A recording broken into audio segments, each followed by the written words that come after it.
పార్లర్కి వెళ్ళి వేలకి వేలు డబ్బులు వేస్ట్ చేసే కంటే ఇంట్లోనే లేయర్ కట్ సింపుల్గా ఎలా చేసుకోవాలో ఒకసారి చూద్దాం. హెయిర్ని నీట్గా కోంబ్ చేసుకొని చిక్కులు లేకుండా చూసుకోవాలి. ఒక్క చిన్న చిక్కున్నా కానీ హెయిర్ కటింగ్ నీట్గా రాదు. నాది కొంచెం షార్ట్ హెయిరే అండ్ చిక్కులు కూడా పెద్దగా ఉండవు కాబట్టి ఈజీగా పని అయిపోతుంది. నేను ఎప్పుడు కూడాను పార్లర్కి వెళ్ళి కటింగ్స్ అవి చేసుకోను, ఇంట్లోనే హ్యాపీగా చేసుకుంటాను. అండ్ ఫ్రంట్ కర్ల్స్ కూడాను కొద్దిగా కట్ చేస్తాను కాబట్టి ఫ్రంట్కి కొంచెం సెపరేట్ చేసి అండ్ బ్యాక్ హెయిర్ అంతాను ఒక దగ్గరగా టై చేసుకునేటట్టుగా చూసుకోవాలి. టోటల్ హెయిర్తో పాటు ఫ్రంట్ హెయిర్ కూడాను కట్ చేసామంటే చాలా షార్ట్ వచ్చేస్తుంది ఫ్రంట్ హెయిర్. అందుకే దీన్ని సెపరేట్గా సెంటర్ పోర్షన్లో కొంత హెయిర్ని తీసుకొని ఇలా టై చేసుకోవాలి. రిమైనింగ్ హెయిర్ మొత్తాన్ని ఇంకో బ్యాండ్తో టై చేసుకోవాలి. ఇలా పాపిటి తిన్నగా బ్యాండ్ వచ్చేటట్టుగా చూసుకోవాలి. అంటే ఈ ఒక్క బ్యాండే కాదు, టోటల్గా 2 బ్యాండ్లు కూడాను సెంటర్ పోర్షన్లోనే ఉండేటట్టుగా చూసుకోవాలి. ఇప్పుడు ఫ్రంట్ కర్ల్ కోసం కొంత తీసుకున్నాం కదా హెయిర్, దాన్ని పక్కన పెట్టేసి మిగతా హెయిర్ మొత్తాన్ని కూడాను మళ్ళీ నీట్గా కోంబ్ చేసుకోవాలి. చేసుకొని వేరే రబ్బర్ బ్యాండ్తో టై చేసుకోవాలి. ఫ్రంట్ పోర్షన్కి ఉన్న హెయిర్ని పక్కన పెట్టేసి బ్యాక్ పోర్షన్లో హెయిర్ మొత్తాన్ని ఒక దగ్గరికి చేసి బ్యాండ్ పెట్టుకున్నాం కదా, ఎంత హైట్ వరకు కట్ చేసుకోవాలనుకుంటున్నామో చూసుకొని అంతవరకు ఇంకో బ్యాండ్తో టై చేసుకోవాలి.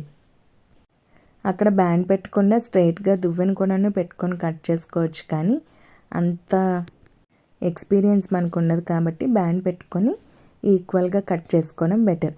అండ్ చివర టిప్స్ కొనను ఇలా కింద నుంచి కత్తెరతో కట్ చేసుకోవాలి. అలా అయితే పర్ఫెక్ట్గా వస్తుంది. ఇప్పుడు బ్యాక్ పోర్షన్కి ఉన్న రబ్బర్ బ్యాండ్ని తీసేసి హెయిర్ని ఒకసారి నీట్గా కోంబ్ చేసుకుంటే చూసారా, లేయర్ కట్ అనేది పర్లేదు, కొంతవరకు బాగానే వచ్చింది. అండ్ ఇప్పుడు ఫ్రంట్ పోర్షన్ హెయిర్ని చిన్ వరకు కట్ చేసుకోవాలి. చిన్ వరకు కట్ చేసుకుంటే మనకి కరెక్ట్గా చెవుల వెనక వరకు హెయిర్ వచ్చి బాగుంటుందన్నమాట. ఇప్పుడు ఆ హెయిర్లో కరెక్ట్గా మిడిల్ పోర్షన్లో సెపరేట్ చేసుకొని అటు ఇటు కోంబ్ చేసుకోవాలి. జా లైన్కి తిన్నగా మన జా లైన్ ఎలా ఉంటుందో అదే రేంజ్లో కట్ చేసుకోవాలి. అలా కట్ చేసుకుంటే సైడ్ హెయిర్ అనేది చక్కగా వస్తుంది. ఒక సైడ్ ఇలా కట్ చేసుకున్నాక ఇంకో సైడ్ కూడా సేమ్ అలానే కట్ చేసుకోవాలి. ఇలా కట్ చేసుకోవడం వల్ల ఏంటంటే సెంటర్ పాపిడి తీసి హెయిర్ వేసుకున్నా లేకపోతే సైడ్గా తీసుకున్నా కానీ బాగుంటుంది. నేను కొంచెం పాతకాలం మనిషిని కాబట్టి కుంకుడుకాయలనే వాడతాను.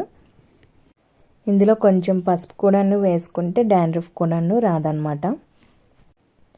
ఈ పిప్ అంతా మన హెయిర్లో ఉండిపోకుండా కొంచెం ఫిల్టర్ చేసుకొని ఆ సొల్యూషన్తో హెయిర్ వాష్ చేసుకుంటే హెయిర్ హెల్దీగా ఉంటుంది. ఆఫ్టర్ హెయిర్ వాష్ నా హెయిర్ ఇలా ఉంది. నేనైతే నాట్ బ్యాడ్ అనే అనుకుంటున్నాను.